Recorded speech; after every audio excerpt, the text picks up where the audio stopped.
Greetings and welcome to the Animal Wellness Podcast, the official podcast of Animal Wellness Action. I'm your host, Joseph Grove. On this show, we talk about animals from the perspective of people who care about them and have the ability to improve their lives by influencing culture and supporting laws and regulations. To stay up to date with all of our news and information, subscribe to this podcast, receive our free newsletters and more, visit animalwellnessaction.org. Wayne Pacelli and Marty Irby are with me again. Wayne is the president and founder of Animal Wellness Action. Marty is its executive director and its chief lobbyist in D.C. First thing we do whenever Marty's around is go to him for a legislative update. So, Marty, what the heck's going on the Hill this week? Yes, thank you, Joseph. We've got a lot of good things going this week. We were able to get the Greyhound Protection Act introduced in the U.S. House of Representatives. We had 3 Republicans and 3 Democrats now leading that bill, with Tony Cardenas being the lead Democrat in California and Mike Waltz down in Florida being the lead Republican. We've also gotten the FDA Modernization Act recently introduced, got a great new co-sponsor just yesterday, Tom Cole, a very staunch Republican from Oklahoma, who's very important in the caucus, and we believe that's really going to make a lot of headway for us. The Saving America's Forgotten Equines Act, SAFE Act, which was formerly known as the Safeguard American Food Exports Act, to bring an end to horse slaughter permanently on U.S. soil, was reintroduced in the U.S. House by Congresswoman Jan Schakowsky from Illinois, Congressman Vern Buchanan from Florida.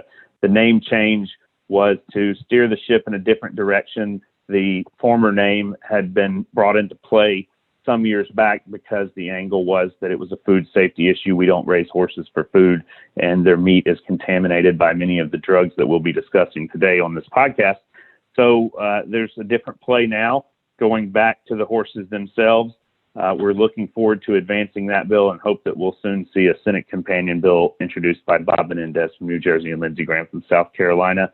And we have also recently seen the introduction of the Bear Protection Act that was introduced in the previous Congress by Ted Lieu in the U.S. House and by John Kennedy in the U.S. Senate. That was a bill that passed 2 decades ago in the U.S. Senate by unanimous consent, when then a very young senator named Mitch McConnell was the leader of the bill, who's now the leader of his party in the upper chamber. And that bill would address the trade of bear bile and their gallbladders that the Chinese government has been promoting as a treatment for COVID-19 with no scientific basis. So we've got a lot of new bills out there. There are several more, and we're continuing to press forward. Wayne has come up with a slew of new legislation, I believe 10 total pieces of legislation that we're working on now, in addition to the bills that we've been working on for quite some time. The Big Cat Public Safety Act that would address the trade in big cats and the issue of cub petting. Just this week, Jeff Lowe, one of the stars of the Tiger King Netflix series with Carol Baskin, Joe Exotic, and Howard Baskin, had his 68 big cats seized by the federal government, U.S. Fish and Wildlife Service. It's been all over the news. And we also saw the Shark Fin Trade Elimination Act move through the U.S. Senate in the Commerce Committee. That bill has now been passed through the committee, included in a larger package of bills, with all of the Democrats voting in support of it and the majority of the Republicans, I think, except 3 or 4, voting in support of it. So we feel good about that. And I think we're going to get a lot done this year. It's going to be a good year and a good Congress in the 117th. Excellent. You mentioned that it was originally sponsored by a young Mitch McConnell. How far back does that go? That's like early 1900s. I mean, if you got to get a young if you're going to get a young Mitch McConnell, dude, you got to go back a little bit. Well, I say young in the sense that the average age in the U.S. Senate is quite up there. So I think it was about 20 years or so ago. Wayne, is that right? Yeah, it was 20. It was around 2000. Joe, I'm sure that your home state senator does not appreciate your placing him in a prehistoric sort of circumstance at his birth. I'm merely admiring his longevity in a very difficult position. Now you're cooking as a politician. Very good. That's all that was. But our guest is Joe Gorajec, and he is here to talk with Wayne and Marty who are super savvy on this issue of horse doping and some of the challenges and scandals that seem to be collecting around not only Mr. Baffert, but around horse racing in general. Joe has worked in the horse racing industry throughout his entire adult life. He graduated from the University of Arizona's racetrack industry program back in 1981. He served as a horse racing official in administrative, managerial, and regulatory positions throughout his career. I hope that wasn't Joe. Are you still there, Joe? No, okay. I'm still here. All right, very good. He spent 25 years as the executive director of the Indiana Horse Racing Commission, during which time the state became known for its proactive and highly principled approach to racing regulations, such as those that pertain to anabolic steroids and cobalt. He left there and started his own LLC called the Horse Racing Integrity Consulting Concern. So he runs that. He's a member of WOA, the Water Hay Oats Alliance, and is on the Horse Racing Advisory Council for the Humane Society of the United States. So, Joe, I'm just going to start it off with a question that I think may be on the mind of a lot of our listeners, and that's this: what the hell's going on out there? Well, what's going on? I think what's going on is easy. How's it going to end is really no one knows. What's going on is that the Kentucky Derby winner Medina Spirit, trained by Bob Baffert, came up positive for a drug called betamethasone. It's a corticosteroid, and it's a legitimate therapeutic drug if used properly. One thing unusual about this case is that typically the public would know nothing about the positive at this time, because what happens when a horse is tested after the race, samples of his urine and his blood are sent to a laboratory. Kentucky's laboratory is a laboratory called Industrial outside of Denver, Colorado. And they're the ones who call a positive test. What happens after they call a positive test is the trainer has a right to have a split sample utilized by a referee laboratory. And until the referee laboratory makes a determination, and if that determination comes up positive, then and only then, are the results released to the public. And it's typically done by the Racing Commission. The Racing Commission in Kentucky, and I think this is the same for most racing commissions across the country, although nothing is uniform in horse race regulation. They can't say anything about a positive test to anybody until after the split comes back confirmed. Mr. Baffert basically did something that he could do. Even though the Racing Commission can't talk, he can talk as much as he wants, and he did. So the general public really knows about this positive test, what I would regard prematurely. Baffert put it out there. He didn't need to put it out there. He probably had his own reasons to put it out there. But we're all dealing with something that we normally don't deal with. Is the split sample going to come back positive? Because in almost all cases, we never even know there's a positive until afterwards. That's certainly a topic that's been discussed a lot in the news. Well, not necessarily the split sample, but the fact of this positive result. And of course, the horse was cleared to run in the Preakness. He came in third. What does this portend going forward, not only for the industry, but for Mr. Baffert? As far as I know, Medina Spirit's not going to race in the Belmont.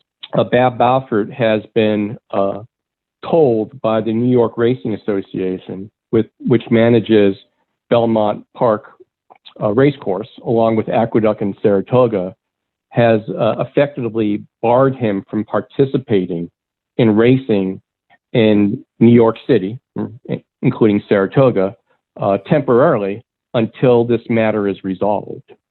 So, Baffert can't go back to Kentucky now, and he can't go to New York.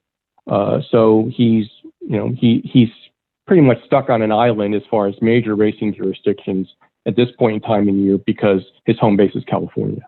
Joe, I wanted to just weigh in and say that, if we look just at this incident and this one positive on this steroid, one can say, okay, well, this wasn't the most severe violation. There's an explanation that he attempted to provide. The problem is that this is just the latest saga in a long-running Baffert story about race day use of medications. And Baffert has been under so much scrutiny for those prior positives when it comes to race day drugging that he should have known better. If Baffert had been a very big actor 5 or 10 years ago and was doping horses and said, no, I've turned the corner. I'm going to, be very clean in this area. I'm going to run my horses on hay, oats, and water alone. Then I think it's a different matter. He is talking a certain game when it comes to doping and no doping. He seemed to reluctantly endorse the Horse Racing Integrity and Safety Act late in the process. But, it's just a continuing set of violations. And I think that's the issue for Animal Wellness Action, is his inability to steer clear of this, including in the highest profile races. I mean, he should have known what everybody in his barns was doing. And how could they not know that even a topical medicine with that substance was going to threaten him in terms of the integrity of the testing process? Well, Wayne, I couldn't agree with you more. With respect to Churchill's Downs action, I believe they took the appropriate action in barring him from entering his horses at their racetrack. Having said that, when they issued the press release, they said it was a severe violation. In my mind, it's not a severe violation. For this particular horse with this particular drug, what is aggravating about this whole incident and the aggravating circumstances, which I really think were behind the barring of Baffert. It's not because he got a positive test for corticosteroid. It's just that Mr. Baffert has gotten positive tests again and again and again and again and again, many of them very recently. And there's a point in time when you say, just no more. I mean, we're just not going to put up with this anymore. So if it was another trainer, okay, that didn't have the baggage of Mr. Baffert when it comes to positive tests, especially recent positive tests, and like you said, high-profile races, the Arkansas Derby, the Kentucky Oaks, I mean, big races with big horses coming up positive, then this might not have been as big as it is. But it all goes back not only to Baffert, but it also goes back to the way U.S. racing has an issue with drugs, mainly because they are so light on the penalties. There's no overriding incentive to be super duper careful when it comes to administering drugs, even therapeutic medication, just because history has shown again and again, and Baffert is the poster boy for this, of a person getting multiple violations without any serious ramifications. Well, and I talked to, this is Wayne again, I talked to a good friend in the industry. I mean, a major player, a major reformer, a person who deeply cares about horses. And the attitude there was, well, it hasn't been proved. He should have run in the Preakness. And I think it's this parsing that occurs in the thoroughbred horse racing world. And I think that there's just a continuing set of excuses made for folks who are serial violators. And Joe, I guess I toss it back to you. From an animal wellness action perspective, as an animal welfare group, we hear and see and look at lower grade tracks, and then we see the highest profile races turn this sort of thing up. It still appears that there are lots of trainers addicted to doping, and that this is a larger cultural problem within the industry. and that it's going to take not just the Horse Racing Integrity and Safety Act to turn this around, but active enforcement, which means the United States enforcing the law. But it also means that tracks need to issue suspensions and fines and whatever authority they have to send a signal that this is not going to be tolerated. Otherwise, it's just going to be, people continuing to try to game the system in one way or the other. What should happen here then? Let me ask you both this. You can't bring the horses to Churchill Downs. Looks like the Belmont's out. How much more severe does this need to be, not only for Mr. Baffert specifically, but for the industry generally, for the point to be made? Well, for the industry generally, I'll take that issue first, and then I can speak briefly on Baffert. With the industry in general, things aren't going to change in any significant way until the federal legislation, the Horse Racing Integrity and Safety Act kicks in, and then be a paradigm shift, and not only the rules, but more importantly, the enforcement of the rules. You're not going to have 37 racing commissions start acting significantly differently than they have in the past. It's just not going to happen. What we've seen happen is not the regulators taking action, it's the racetracks. And the regulators' hands are tied to some extent with Baffert because he has a license to race in those jurisdictions. And you typically can't take someone's license away, okay, unless you have a reason. And it's written in the rules of horse racing in that if you have a positive test, you have the right to have a split sample. And that's what Baffert's working on now, supposedly. Okay, so it's up to the racetracks to take the bull by the horns and do what I think most of us would consider to be the right thing. And Churchill Downs has done it. NYRA, the New York Racing Association, has done it. Pimlico didn't do it.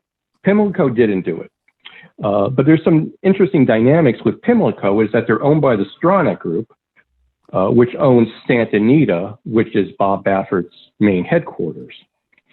So Pimlico is looking, I think, in my opinion, rather weak-kneed and feckless and foolish because they didn't they didn't take the bull by the horns and do what we would think would be the right thing to protect the integrity sport and born Mr. Baffert. Now, they're going to have a second bite at the apple, assuming that there is a split sample that's tested, and assuming that split comes back positive, okay, then Stronach Group could, if they so desire, take action against Baffert. So I think that's going to be something important to look at because all eyes are going to be on the Stronach Group if this sample, the split, test positive. If it confirms, everybody's going to be looking at the Stronach Group and saying, well, what are you going to do now? I wanted to jump in and add something here just about what happened when Bob Baffert announced that his horse had tested positive for the betamethasone. He came out, had a press conference, and said there was no way this horse had been given that drug, never treated this horse with that drug. He was basically being set up. It was cancel culture and the woke world we're living in that were after him. And then he made a big deal about it all across the television and the media. And then a couple of days later, he came back and he said, oh, wait, no, well, actually, we found out this horse has been given this ointment called Otamax applied to his skin. It's an antifungal to prevent and help treat a fungus that he had, and walked back what he had said. So it really made him look bad, I think, and his story didn't line up. I don't know exactly what happened. None of us probably ever will know exactly what happened. But in the fall prior to this incident, he publicly stated when another horse at the Kentucky Oaks was tested positive for the same drug that he was going to implement new veterinary protocols, have a veterinarian overseeing everything that occurred with his horses. And in my opinion, he didn't follow through. He admitted he didn't follow through. And basically, he just, kind of swept that under the rug. No one realized it until this occurred. If someone like Bob Baffert, who's won the Triple Crown, the only trainer in 40 years to win it with multi-million-dollar horses, isn't looking at everything that goes into that horse or on that horse, then they're not doing their job. And I have to say, the Journal Times did an editorial the other day, and I want to read this line from it. They said, amid all the chatter about cancel culture, we have found a winner of a dubious award, the most hollow and pathetic attempt to blame someone else for your actions, talking about Bob Baffert. So everyone out there recognizes what this is. It's an attempt to blame others and not take responsibility for the actions. If you're the trainer, you're the person that's taking the horse up there, you're the one that has control over the horse, you're the one responsible. The question probably on the minds of a lot of folks is, if someone of Baffert's stature can try to get away with this, what must be happening among trainers who aren't maybe under public scrutiny? Yeah, I mean, the answer is, of course it's going on. It goes on to different degrees at different tracks within different states. Some states are better at regulating than others. Some have almost a hands-off approach to regulation. But oftentimes it goes on with substances that the trainer or the veterinarian believes are undetectable. Betamethasone isn't one of those. Everyone knows that betamethasone is tested for, and if you give it to a horse too close to race time, it's going to result in a positive test. What would betamethasone do for the horse? What's the competitive advantage this particular substance would have given Medina Spirit? Let me preface what I'm going to say by saying I don't know what happened. Okay, and we may never know what happened. Okay. Having said that, there's something about this ointment story that just kind of rings hollow to me. If an ointment could cause a positive test like Baffert got, and maybe it did, but wouldn't you think we would have a rash of positives all over the place with this drug? I had listened to a good exchange on the Pollock report where they had a veterinarian weigh in on this ointment with betamethasone. And her conclusion, and I'm paraphrasing as I don't remember it verbatim, but it was like, yeah, he could get a positive test if he was drinking it in bottles. Okay. But it usually doesn't pass the skin barrier. And my thought is that if betamethasone in an ointment could give you a positive test, then a whole lot of people would have that. I haven't heard that story. I haven't heard an ointment story with betamethasone, but it gets called for positive tests. It used to get called all the time because you inject it in the joint of a horse. That's the main way it's used on the racetrack. It's an injection. It wouldn't have a performance enhancing effect in that it wouldn't make a horse go faster. It wouldn't speed up a horse. But what it could do, okay, it could take a pre-existing condition and temporary numb it, I wouldn't say numb it, but temporary alleviate it from the horse so that a horse could run without it being bothersome. So it has, in my mind, betamethasone, assuming it was injected and not in an ointment, okay? It's more of a horse welfare issue than a, trying to fix a race, make the horse run faster issue. And it's a horse welfare issue because if you try to take discomfort away from the horse, I think pain is a good thing in that it tells you something's wrong. And if something's painful, then you back off and you treat it properly and you give them rest and then you make the horse whole and sound and then you race them. But with betamethasone being injected into a joint, if it was, then that's a horse welfare issue because the horse could break down. Mm-hmm. Okay, and then you got a horse injured, you got a horse maybe dead, you got jockeys injured, you got jockeys maybe dead. So it's, and I'm not saying that's what happened, but I'm just saying that's how betamethasone is typically used. Well, and I think it takes a lot of restraint if you're a trainer. If you're wanting to run your horse, and all people in this industry strive to want to run their horses in Triple Crown races. They're 3-year-old races. And if you miss it, you miss it. And it really takes a lot for a trainer to say, hey, we're going to pull this horse out because there's a problem. And I think the historical response was, well, they're going to get away with it. They're not going to detect it. The state rules are so weak that we're not going to cross that threshold. And in the off chance that we do get found out, you're not going to get much of a penalty. And I mean, the whole thing with Baffert and the Preakness, with the industry people I talked to, they said, well, he should have been allowed to run because that second test needs to come to confirm it. But we may not get the results for months or even a year. So what's the point of the second test at that point when it's all forgotten?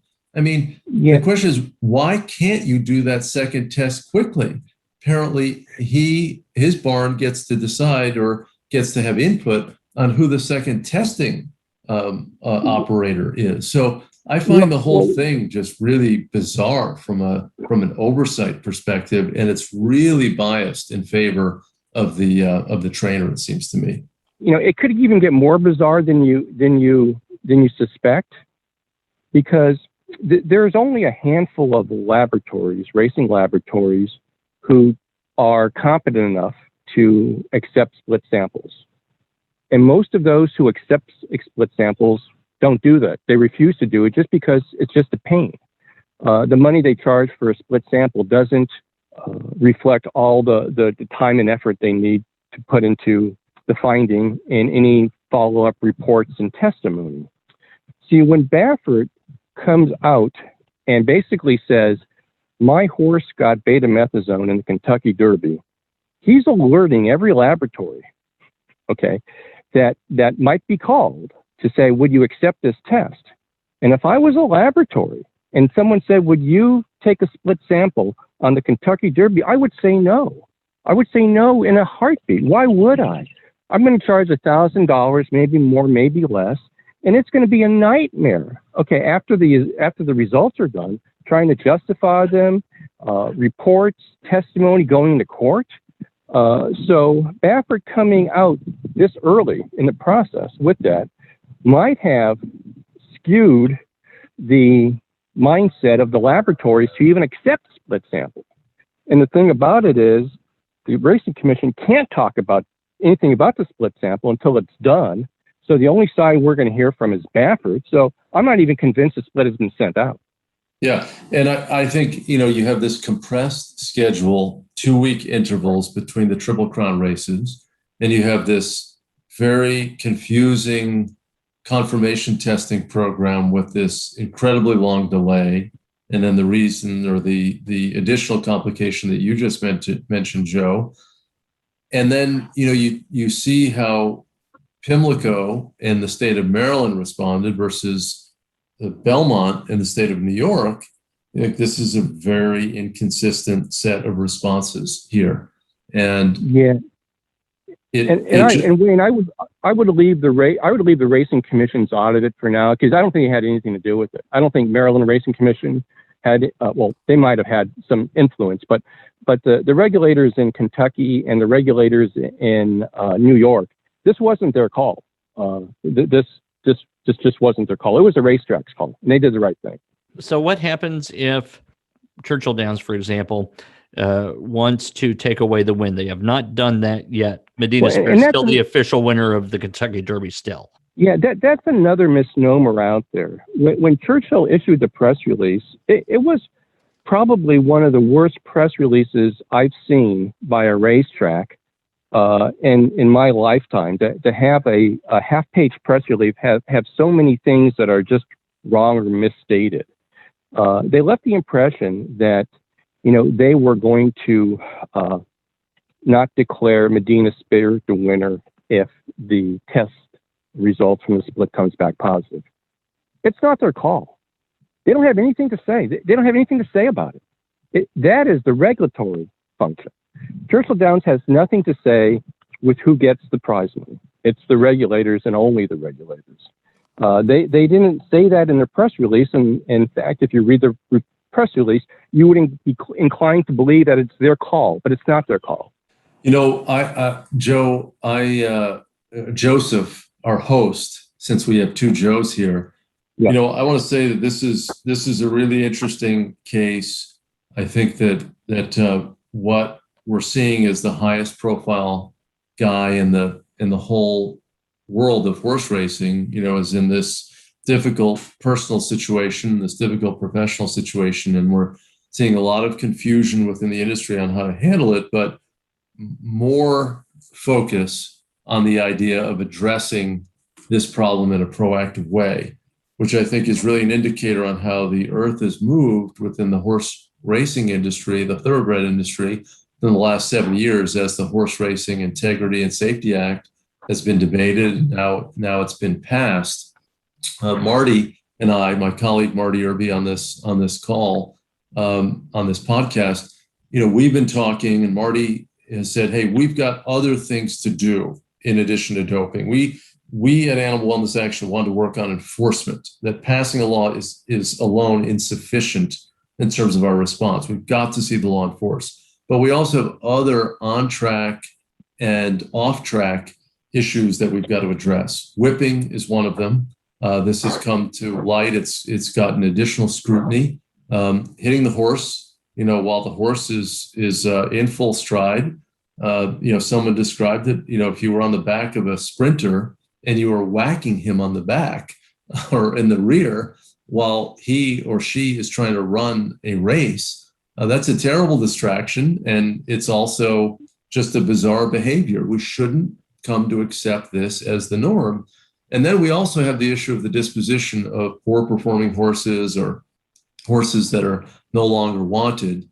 And, you know, at some of the lower grade tracks, you know, the kill buyers showing up, as we've seen in the past in Charlestown in West Virginia, where the horses, you know, are on their way pretty quick after they fail to win, place, or show, and they get loaded into a truck and they're sent to Canada or Mexico for slaughter.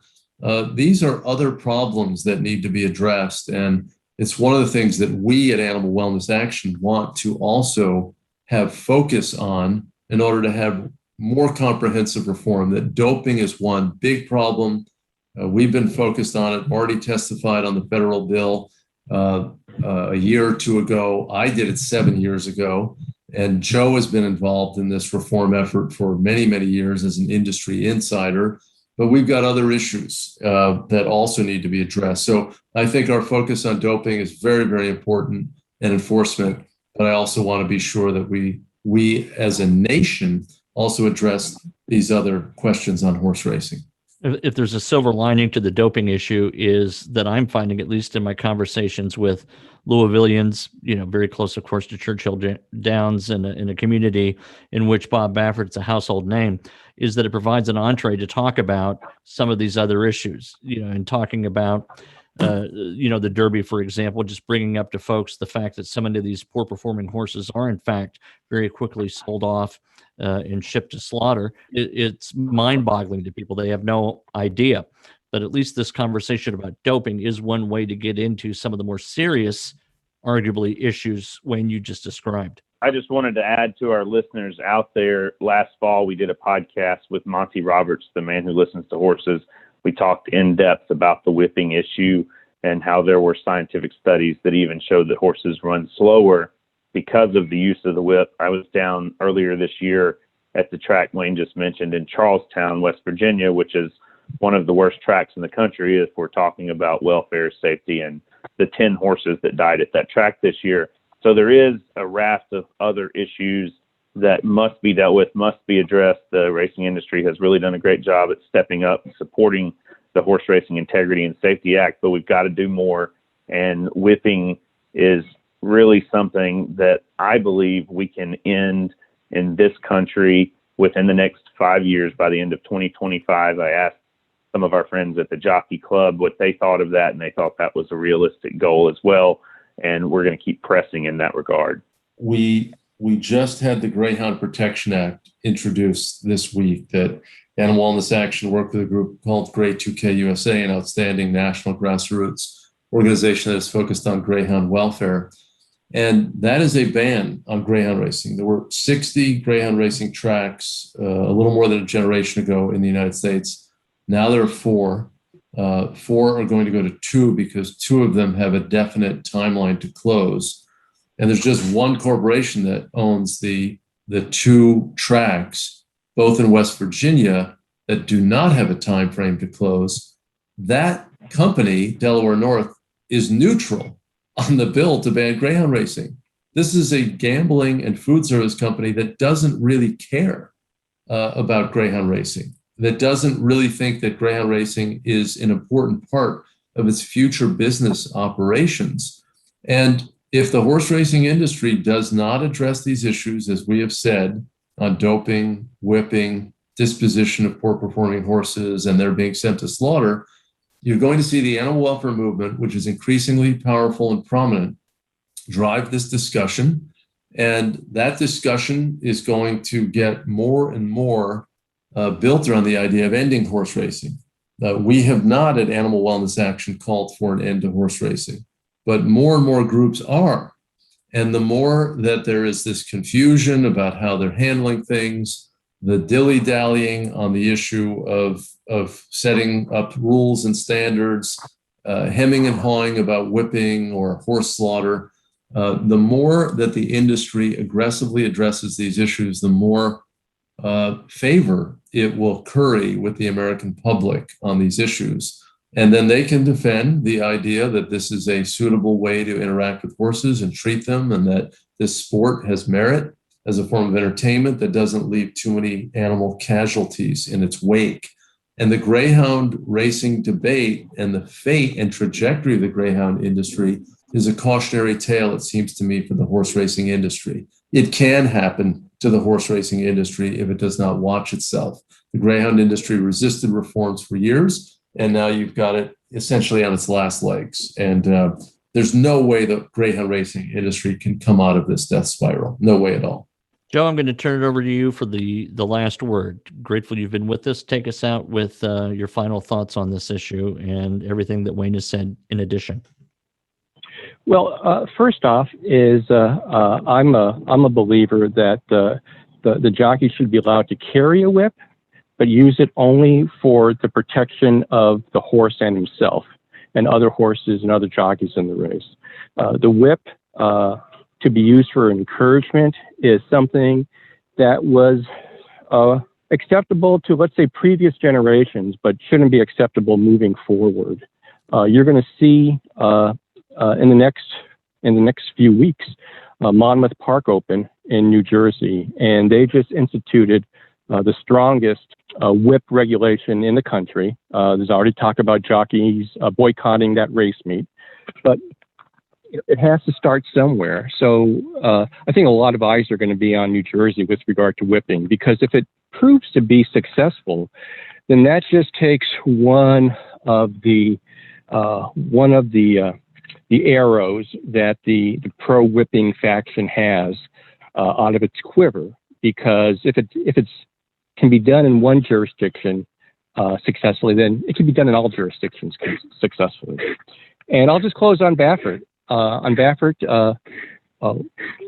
We don't know what's going to happen. We don't know when it's going to happen. And as things trickle in, there might be some surprises along the way. All right. Well, we'll stay tuned for that. Joe Gorajec has been our guest, former head of the Indiana Racing Commission. He also has Horse Racing Integrity Consulting. Joe, if people want to follow you, do you tweet? Are you on the TikTok, Joe? No, I don't tweet. I don't TikTok. Have him call Marty. He knows my number. Yeah, Marty's on the TikTok all the time. So thanks. Marty's everywhere.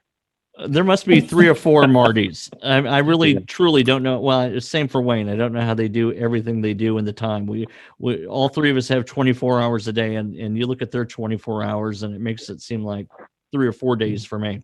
So Marty's a nuisance to all of us. He's just always in our face, always. You can sleep when you die. That's when I'll sleep. So there you go. All right. Very, very excellent. And thank you guys. Thank you so much to our listeners for tuning into the Animal Wellness Podcast. Be sure to visit animalwellnessaction.org for all of our news and information and to sign up for our news alerts. You can find us on Facebook and Twitter. And we invite you to subscribe to this podcast on iTunes, Podbean, Stitcher, or Spotify. I'm your host, Joseph Grove, and we'll be back soon with another episode of the Animal Wellness Podcast.